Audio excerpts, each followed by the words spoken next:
নমস্কার বন্ধুরা, আজকের ভিডিওটা একটু অন্য ধরনের হতে চলেছে। যেমন তোমরা তো সবাই জানো রান্না পুজো গেছে আগামীকাল, আমাদের বাড়িও রান্না পুজো হয়েছে সন্ধ্যেবেলা তো ভিডিওটা দেওয়া সম্ভব হয়নি। তাই কিভাবে হয় বা মা কিভাবে রান্না পুজোটার ভোগের ভাত করে মা মনসার, সেটাই তোমাদের সঙ্গে একটু শেয়ার করছি। মাটির হাঁড়িতে করে মা আতপ চালটা রান্না করছে, মানে এটা মা মনসার জন্য ভাতটা বসাচ্ছে আর এই মাটির উনানে। আর আমাকে একটু বলে বলে দিচ্ছে কিভাবে রান্না পুজোর প্রত্যেকটা নিয়ম হয়, যাতে আমি পরে আবার করতে পারি। তাই ভাবলাম তোমাদের সঙ্গে খাওয়ার ভিডিও তো প্রত্যেক দিন করি, এতেও আছে, তাই রান্না পুজোর এটা একটু তোমাদের সঙ্গে শেয়ার করলাম। আমাদের নিয়মটা দেখো, তোমাদের নিয়মটা কেমন, এই একই রকমভাবে করো কি অন্যভাবে করো, অবশ্যই কমেন্ট বক্সে জানাবে। মায়েটা প্রণাম করে এর ভেতরে দিয়ে দিল। এরপরে ভোগের এই যে হাঁড়িটা, মাটির হাঁড়িটা, এবারে ভোগের ভাতটা বানাবে। তারপরে আমরা আস্তে আস্তে প্রতিটা রান্না করব। মাকে আমি বললাম যে এটা তো মোমবাতি দিয়ে ধরানো যায়। মা বলল না, যেহেতু ভোগের ভাত হবে তাই প্রদীপের আলোতেই শুধুমাত্র নারকেল পাতা দিয়েই মাকে এইটা ভাতটা রান্না করতে হবে, অন্য কিছু দিলেই হবে না। তো চলো সবজি কাটাগুলো দেখে নাও। এখানে আস্তে আস্তে সবজি কাটা চলছে। এটা মায়ের ভোগের ভাতের জন্য আলু, পটল, সবই, বাঁধাকপি। আমাদের যেহেতু নিরামিষ। আর তোমাদেরকে যেটা বললাম, এটা হলো আমাদের বাড়ির মা মনসা মন্দির। এটা আমাদের মা মনসা। আমাদের মা মনসাকে কেমন লাগছে এটা কমেন্টে জানাতে একদম ভুলবে না। আর একটা অবশ্যই প্রণাম করে জয় মা মনসা বলে যেও। তো চলো আমাদের রান্নার মানে পান্তাটা কি কি দিয়ে খাওয়া হবে আজকে দুপুরবেলা, চলো তোমাদের সঙ্গে শেয়ার করি। আজকের পান্তা ভালো করে দিই। আসছি। চলো, আজকে আর কোনো ঝগড়াঝাটি ঝামেলা নয় কিন্তু। হ্যাঁ, আজকে বিশ্বকর্মা পুজো, পান্তা রান্না পুজো। আজকে রান্না পুজো, বাড়িতে মা মনসা পুজো হয়েছে। রান্না পুজো কি করা হয়েছে এটাও একটু আগে দেবো ভিডিও, মানে একটু আগে আমাদের দেখানো হবে যে আমাদের বাড়ির রান্না পুজোটা কোথায় হয়, রান্নাটা হয় আর কি কি রান্না পুজো হয়েছে, মানে রান্নাটা কি কি হয়েছে আমি সেটাই বলে দিচ্ছি। আমাদের এর মধ্যে আরো কিছু হয়েছিল, আমরা তো নিইনি, ঠিক আছে। তাই এর মধ্যে আছে আলু ভাজা, এই দেখো কলা ভাজা, বেগুন ভাজা, চিচিঙা ভাজা, আচ্ছা ভেন্ডি বা ঢেঁড়স ভাজা, তারপরে আরো হয়েছিল বাঁধাকপি চচ্চড়ি, পায়েস, ভাজা পিঠে। আর একটা বিষয় বলে দিই, অনেক জায়গায় রান্না পুজোয় কি হয়, ওই আমিষ আর মাছ টাছ হয় আর কি। তো আমাদের কিন্তু ওটা নেই, কারণ আমাদের পূর্বপুরুষ থেকেই আমাদের নিরামিষ। তো নিরামিষের উপরে আমাদের হয় আর কি পুজোর, এই যে রান্না পুজোটা আমরা নিরামিষ পালন করি। তো সেই অনুযায়ী আজকে নিরামিষ রান্না পুজো। আর রান্না পুজোর পরের দিনে তো আমাদের জল ডালা ভাত খেতে হয়। আজকে সারাদিন এটাই খাবো। চলো শুরু করি। চলো, আজকে কোনো ঝামেলা নেই। হ্যাঁ, আজকে কোনো ঝামেলা করবো না। জয় মা মনসা।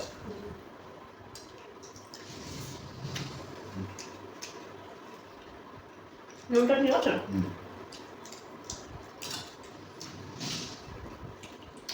পায়েস নিস? ছোটবেলা থেকে রান্না পুজো ভাবলে একটা ভালোই লাগে, বলো? আপনাদের কাদের কাদের রান্না পুজো আছে একটু লিখে জানাবেন।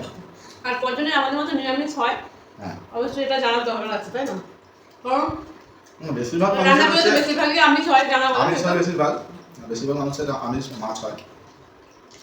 নিরামিষ আছে, নিরামিষ কিছু মানুষের আছে, তবে কম তুলনামূলক, তাই না? তোমার বাপের বাড়ি কি? ওটা তো বলার উপরটা রাখে না, জানো আমিষ। আচ্ছা, ঠিক আছে। কিন্তু সেটা এখন বাস্ট, এখন ওটা কিছু ব্যাপার না, সারা বছর তো মাছ মাংস খাও, তাই না? আর বাড়িতে যেহেতু মাংস আছে, অন্য কোথাও যেতেও পারবো না, যাবো না, কোনো ইচ্ছা নেই। আজকে দিনটা ওনাকে বাদ দিয়ে ওনার বাস্তবে রেখে দিয়ে আমি চলে গেলাম বাপের বাড়ি খেতে, আমার কোনো ইচ্ছা নেই, কোনো রকম ইচ্ছা নেই, সেই নেই।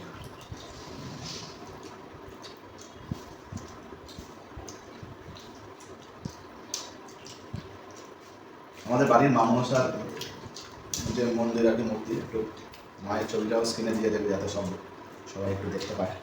অবশ্যই দেবো, অবশ্যই।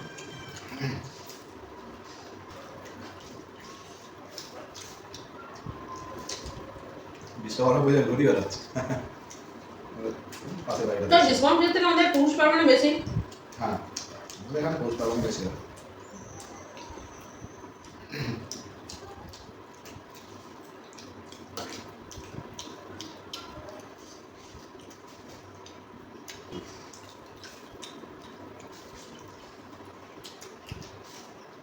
আমি নারকেল খেলে ভীষণ গ্যাস পাওয়া পাই, মতো পিঠে আছে না, ওই জন্য আনলাম না।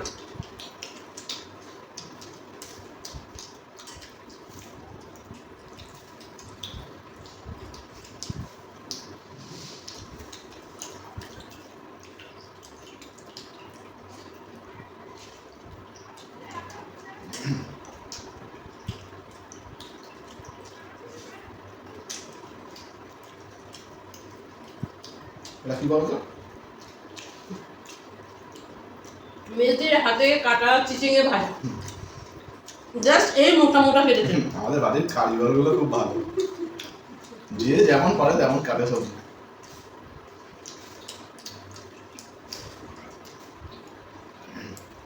আলু ভাজা ভাজা আর ভালো লাগছে না, যে 12টা বেজে গেছে বলে এই আলু ভাজা আমি তুলে দিচ্ছি।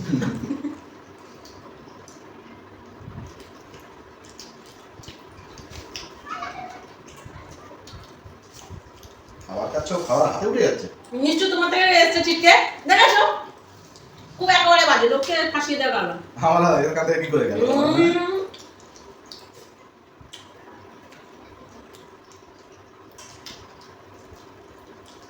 কলা ভাজাগুলো খুব শক্ত।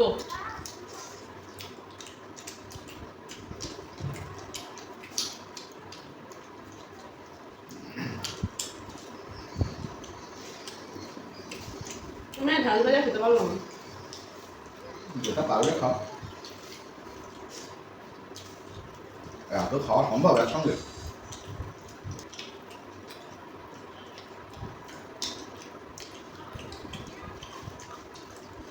ফ্রিজে রেখে দিয়েছো তরকারি? একদম ঠিক করেছো। সব রকম ভাজা চটচটি, নাহলে থাকবে রান্না সারাদিন। পায়েসও রেখে দিয়েছি, যদি রাতে কেউ খায় পুরোটা সব বের করবো। পান্তা খাওয়া হয়ে গেছে? দেবো দুটো? না শোনা, না খাও না। আমার পুরোটাই পেট ভর্তি। তোমার মতো মহিলা যদি বলে পেট ভর্তি, সেটা মুশকিল হয়ে এখন যাবে। আমি ভাইব্রেটারটা কি করবো ভাবছি। আমি সবজি কতটা খেয়েছি দেখো। খেতে বসে তোমাকে না বললে আমার যেন একটু শান্তি লাগে।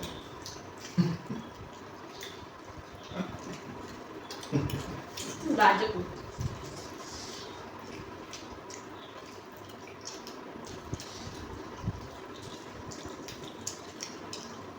হয়ে গেছে। পান্তা খেলে পান্তার জলটা খাবে। আমি সব খেতে পারবো না সরি। ওটাই তো আসল মজা। পান্তা খেলে না দারুণ ঘুম হয়।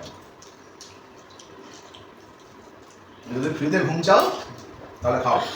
কষবে আমি আজও খেতে পারবো না। তুমি পারো তাহলে ঝগড়া করতে লোকের সঙ্গে? লোকের সাথে কাছে ঝগড়া করে শুনি।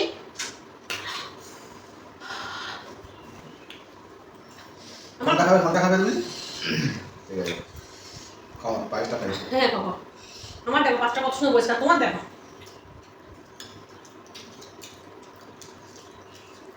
ভাত তো খেয়ে পরিষ্কার করে দিয়েছি। পায়েসটা ভালো বানিয়েছে।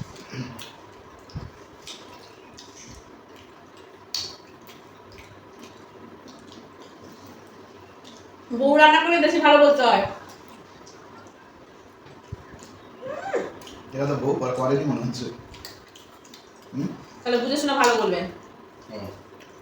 তুমি কোনটা করেছো বেশ? পিঠে। ও, পিঠাটা দারুণ হয়েছে। নাটক তোমার কাছ থেকে শিখতে হয়।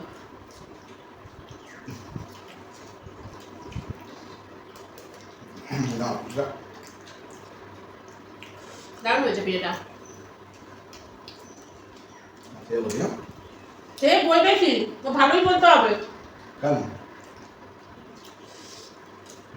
খারাপ বলে দেখবে কোন মানে মেয়েটা পয়সা উদয় হয়ে যাবে।